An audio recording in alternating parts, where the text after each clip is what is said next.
সন্ত্রাসী পেটোয়া বাহিনী ছাত্রলীগ যেভাবে সারা দেশে সন্ত্রাসের রাজত্ব কায়েম করত, ঠিক একইভাবে জুমার নামাজের পর ঝিনাইদহে নাসিরউদ্দিন পাটোয়ারি সহ জাতীয় নাগরিক পার্টির নেতাকর্মীদের উপর নৃশংসভাবে হামলা করেছে ছাত্রদল। আমরা কিছুক্ষণ আগে দেখলাম সেই হামলায় তাদের হাতে আগ্নেয়াস্ত্র পর্যন্ত ছিল। আমরা বাংলাদেশে আবারও সন্ত্রাসীদের আস্ফালন দেখতে পাচ্ছি। আমাদের বর্তমান প্রধানমন্ত্রী তিনি নির্বাচনের আগে বলেছিলেন তার একটা প্ল্যান আছে। তার প্ল্যান কি? তার ছাত্র সংগঠনের গুন্ডা পান্ডাদের হাতে অস্ত্র তুলে দেওয়ার প্ল্যান কিনা সেটা এখন আমাদের মনে হচ্ছে। একটা নামাজের প্রোগ্রামের পরে ফ্যাসিবাদী কায়দায় আওয়ামী লীগ যেভাবে গানের প্রোগ্রামে, সাংস্কৃতিক প্রোগ্রামে, ধর্মীয় প্রোগ্রামে হামলা করত, একইভাবে আজকে জাতীয় নাগরিক পার্টির নেতৃবৃন্দের উপর হামলা করা হয়েছে। তাদেরকে নিয়ে কিছু বলা যাবে না, তারা কোনো সমালোচনা নিতে পারবে না, কিন্তু একটা গণতান্ত্রিক দেশে তারা এইভাবে রাজনীতি করতে চায়। তাদের বংশকে নিয়ে নাকি বাংলাদেশে কোনো কিছু বলা যাবে না, তাদের নাকি একটা রেড লাইন আছে, সেই রেড লাইন নাকি ক্রস করা যাবে না।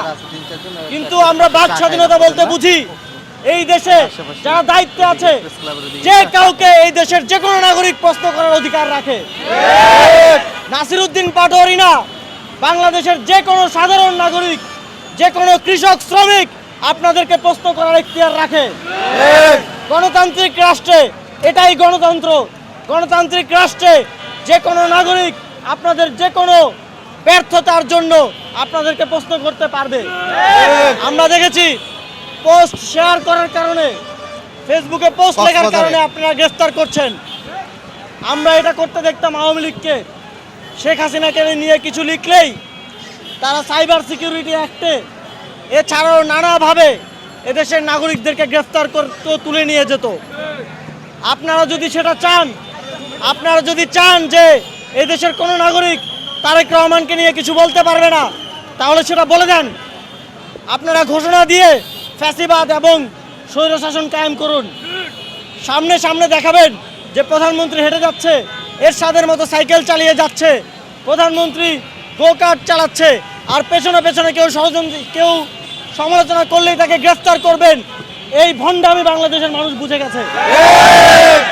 সুতরাং জাতীয় নাগরিক পার্টির পক্ষ থেকে আজকের এই বিক্ষোভ মিছিল থেকে আমরা আলটিমেটাম দিচ্ছি, আজকে রাতের মধ্যে অস্ত্রধারী হামলাকারী সকল সন্ত্রাসীকে গ্রেফতার করতে হবে।